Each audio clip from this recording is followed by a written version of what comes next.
Welcome back class 10। So as I told you in the previous video कि मैं इस video में आपको जो है वो डाइजेशन की पूरी समरी दूंगी कि कौन सा कॉम्प्लेक्स फूड कंपाउंड कहाँ पे ब्रेक डाउन होता है और उसके ऊपर कौन से एंजाइम्स जो है वो एक्ट करते हैं। So first of all you need to know that digestion in human beings occurs in 5 steps. It is 5 steps. पहला है इंजेशन।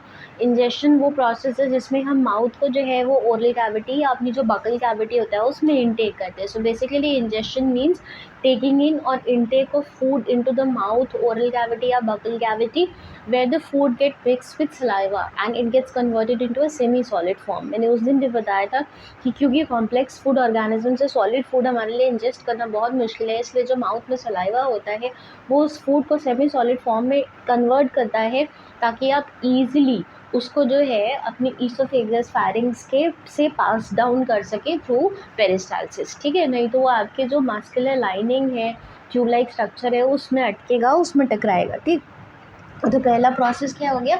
इंजेशन। तो ingestion is taking in of food through your in your buccal cavity और oral cavity.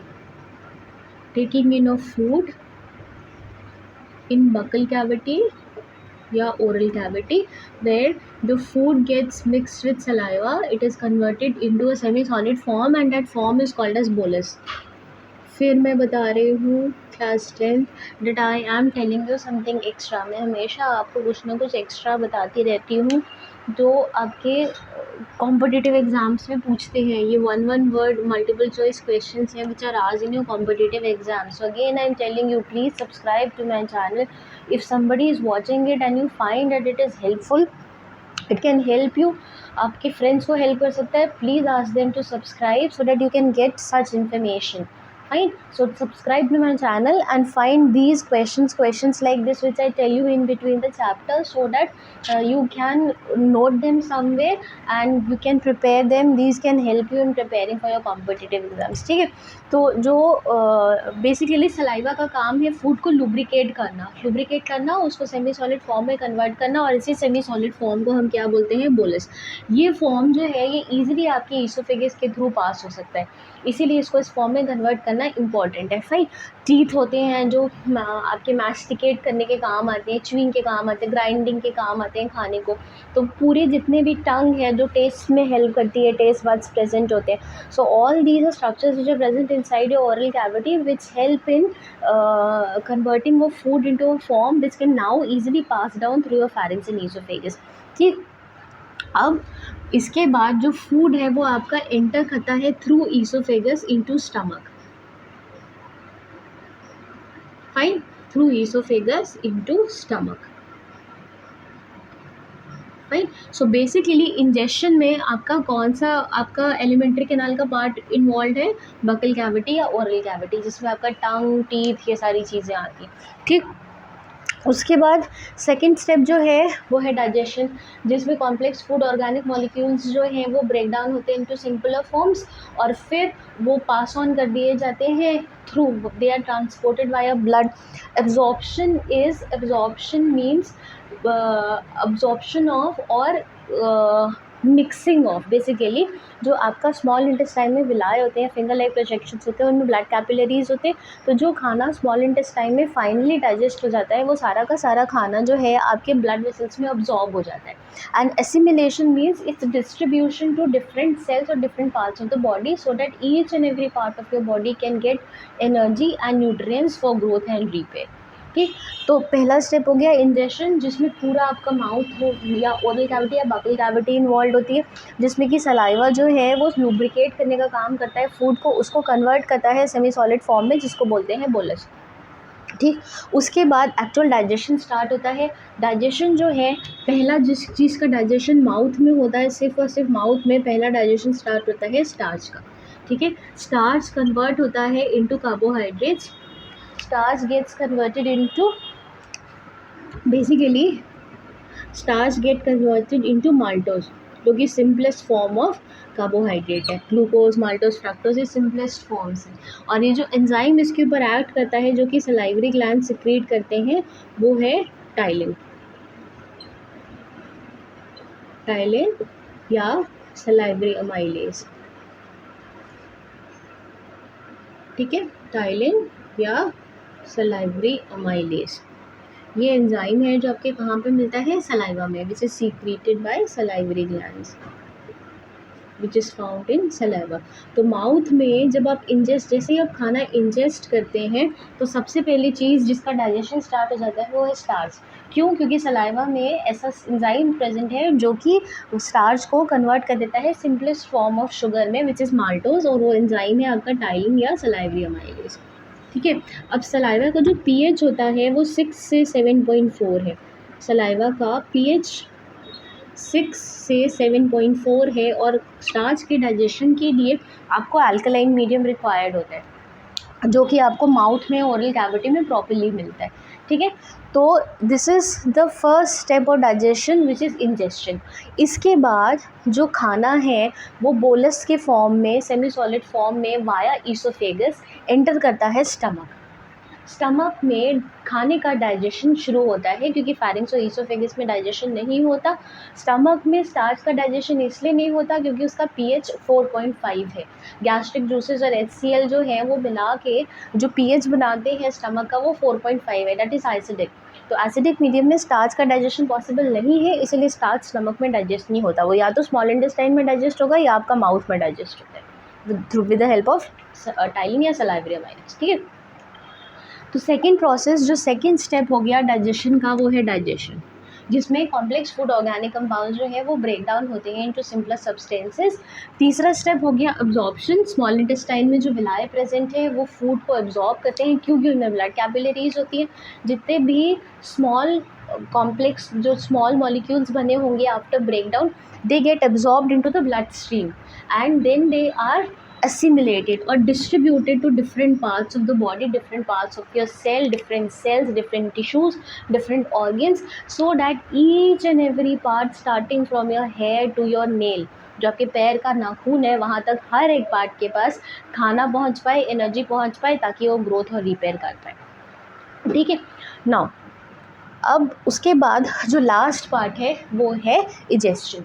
इजेस्शन मतलब वो खाने का वो part जो आपकी बॉडी को रिक्वायर नहीं है, which is actually a waste for your body, that is passed on to the large intestine, जहाँ पे कुछ essential minerals, nutrients, ions, water reabsorb करता है लार्ज इंटेस्टाइन, और कुछ देर के लिए जितना भी वेस्ट मटेरियल है उसको रेक्टम में स्टोर करता है।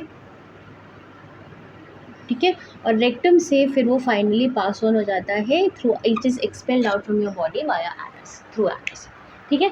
So these are the different parts और steps of digestion, which is ingestion, digestion, absorption, assimilation and egestion. Fine, 5 steps are there. अब इतना मैंने आपको बता दिया कि माउथ में कैसे डाइजेशन होता है, किस चीज़ का डाइजेशन होता है। अब नेक्स्ट आता है स्टमक। स्टमक में गैस्ट्रिक जूसेस रिलीज होते हैं, और along with gastric juices HCl is also, gastric glands होती है ना, गैस्ट्रिक जूसेस रिलीज होते हैं, और गैस्ट्रिक जूसेस के साथ साथ HCl रिलीज होता है। ठीक है। जो कि स्टमक का पीएच बनाते हैं 4.5। और मैंने आपको ये बताया था कि इसके साथ साथ रेनिन, पेप्सिन और म्यूकस, ये 3 चीज़ें भी और सीक्रेट होती है। म्यूकस जो कि इनर लाइनिंग है, स्टमक की स्टिकी सी कोटिंग है जो कि स्टमक को डिज़ोल्व होने से प्रिवेंट करती है। पेप्सिन और रेनिन के दोनों जो है ये बेसिकली प्रोटीन्स के डाइजेशन में हेल्पफुल है, they break down proteins into amino acids. Fine. तो रेनिन, पेप्सिन जो है उसका काम है प्रोटीन्स को पेप्टोन्स में कन्वर्ट करना। जो भी खाना आपने खाया है, अगर उसमें प्रोटीन है, if you have taken protein, intake of protein in your food, ठीक, तो वो स्टमक में जाएगा, वहाँ पे पेप्सिन नाम का एंजाइम उसके ऊपर एक्ट करेगा और उसको कन्वर्ट करेगा into peptones and peptides. See, again I am telling you, this is something extra that I am telling you. मैं आपको कुछ ना कुछ एक्स्ट्रा आपकी जनरल नॉलेज बढ़ाने के लिए, क्योंकि ये जनरल साइंस के क्वेश्चंस हैं जो कॉम्पिटिटिव एग्जाम्स में पूछे जाते हैं, तो मैं आपको बता रही हूँ ताकि आप इनको तैयार कर सकें, कहीं पे लिख लें और इनको प्रिपेयर करते रहें। Fine. So again I am telling you, please subscribe to my channel so that you can find such information which can help you further in your competitive exams. ठीक है, तो पेप्सिन नाम का प्रोटीन जो कि आपके स्टमक में मिलता है, जो कि इनएक्टिव फॉर्म में होता है और उसको एक्टिव करने के लिए HCl चाहिए होता है। मैंने बताया था कि HCl आपकी दो चीज़ें फुलफिल करता है, दो फंक्शन फुलफिल करता है। पहला तो it helps in killing bacteria and second it is required so that inactive pepsin can be converted into active pepsin. और पेप्सिन क्यों ज़रूरी है? क्योंकि प्रोटीन्स जो आपने खाने में लिए हैं उनका ब्रेकडाउन ज़रूरी है into simpler forms and those simpler forms are peptones and peptides. ठीक है, तो वो काम पेप्सिन करता है। अब जो रेनिन नाम का प्रोटीन है वो आपने मान लीजिए आपने मिल्क कंज्यूम किया है, ठीक है, मिल्क में सीसिन होता है, सीसिन नाम का प्रोटीन होता है, उसके ऊपर रेनिन एक्ट करता है और उसको सिंपलर फॉर्म में कन्वर्ट करके उसको पैरासीसिन में कन्वर्ट करता है। ठीक है, फिर से बता दूँ, पेप्सिन का काम क्या है? पेप्सिन का काम है प्रोटीन को कन्वर्ट करना into peptones and peptides. Fine. और जो रेनिन है वो मिल्क में प्रेजेंट सीसिन नाम के प्रोटीन को सिंपलर फॉर्म में कन्वर्ट करता है so that it is easy for you to digest milk. नहीं तो मिल्क का डाइजेशन बहुत इम्पॉसिबल हो जाएगा बिकॉज इट कंटेन्स फैट। तो सीसिन नाम का प्रोटीन जो है, रेनिन नाम का जो एंजाइम है वो सीसिन प्रोटीन को पैरासीसिन में कन्वर्ट करता है। And this is all happening inside your stomach only. All this digestion is taking place inside the stomach. ठीक है, तो ये दोनों प्रोटीन्स जो है ये स्टमक में एंजाइम्स हैं जो स्टमक में प्रोटीन्स के डाइजेशन को कैरी आउट करते हैं। ठीक है, अब यहाँ पे जब फूड फर्दर ब्रेक डाउन हो जाता है तो उसको आप बोलते हैं, यहाँ पे बोलस था, इट वॉज बोलस, यहाँ पे जब ब्रेक डाउन हुआ तो उसको बोलते हैं काइम।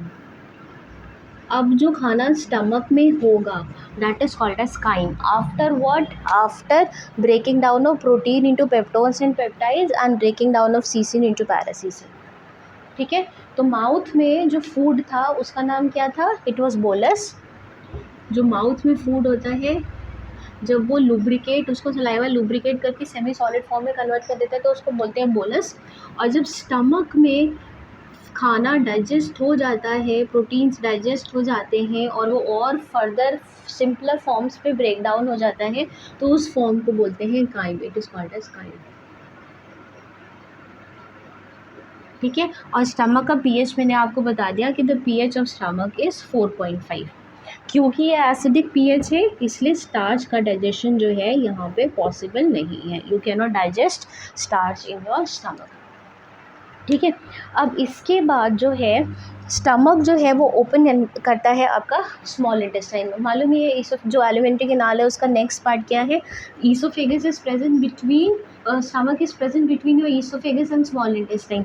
तो स्टमक की ओपनिंग को, जो ओपनिंग है stomach is a J shape structure ही मैंने आपको बताया था, इट इज जे शेप। तो opening of stomach into small intestine is called as pylorus. Opening of stomach into small intestine is called as pylorus। ठीक है, फिर से लिख दे रही हूँ उसके आगे छोटा सा करके। The opening of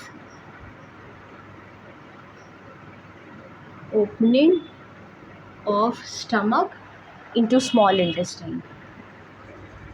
Opening of stomach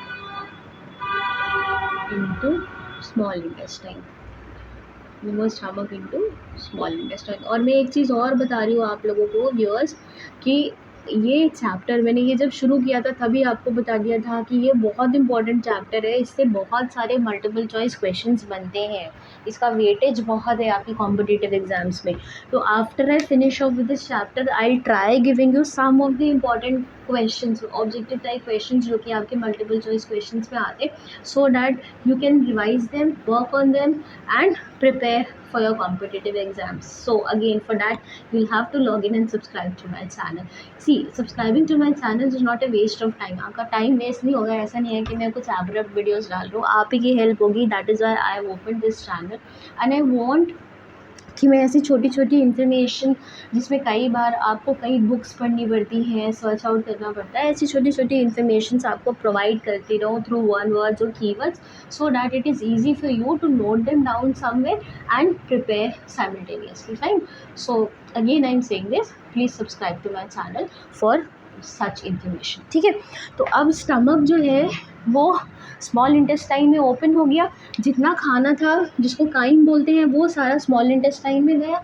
अब स्मॉल इंटेस्टाइन में फर्दर खाने का डाइजेशन होता है, और स्मॉल इंटेस्टाइन में आपका बचा हुआ स्टार्च जो माउथ में डाइजेस्ट नहीं हो सकता, वो स्मॉल इंटेस्टाइन में फैट डाइजेस्ट होता है, क्योंकि मैंने आपको बताया था कि स्मॉल इंटेस्टाइन में बाइल और पैंक्रियाज और लिवर और पैंक्रियाज ये दोनों अपने जूसेस सिक्रीट करते हैं via a common duct which is called as hepatopancreatic duct. एक कॉमन डक्ट होती है जिसे हिपैटोपैंक्रियाटिक डक्ट बोलते हैं, जिसकी हेल्प से लिवर और पैंक्रियाज दोनों के दोनों अपने डाइजेस्टिव जूसेस जो हैं वो स्मॉल इंटेस्टाइन में डालते हैं, ठीक है। और ये जूसेस जो हैं ये इम्पॉर्टेंट हैं क्योंकि इनमें फ़ैट डाइजेस्टिंग एंजाइम्स हैं, स्टार्च डाइजेस्टिंग एंजाइम्स हैं, ठीक है, और आपके प्रोटीन डाइजेस्टिंग एंजाइम्स। तो जो भी खाना स्टमक में डाइजेस्ट नहीं हो पाता है क्योंकि इतने एंजाइम्स नहीं है, वो पास ऑन करता है स्मॉल इंटेस्टाइन में, जहाँ पे फर्दर डाइजेशन अकर करता है, ठीक है। अब इसके बाद क्योंकि स्मॉल इंटेस्टाइन इज़ इम्पॉर्टेंट, वहाँ पर डाइजेशन इंपॉर्टेंट है, कई सारे एंजाइम्स जो है इंपॉर्टेंट है, so I will be preparing a separate video only for digestion of small intestine and I will be posting it soon. अभी I will be ending with this and I hope कि आपको जो भी information मैं provide कर रही हूँ, थोड़ी सी इन्फॉर्मेशन जो है यूज़फुल लगेगी। Thanks for watching.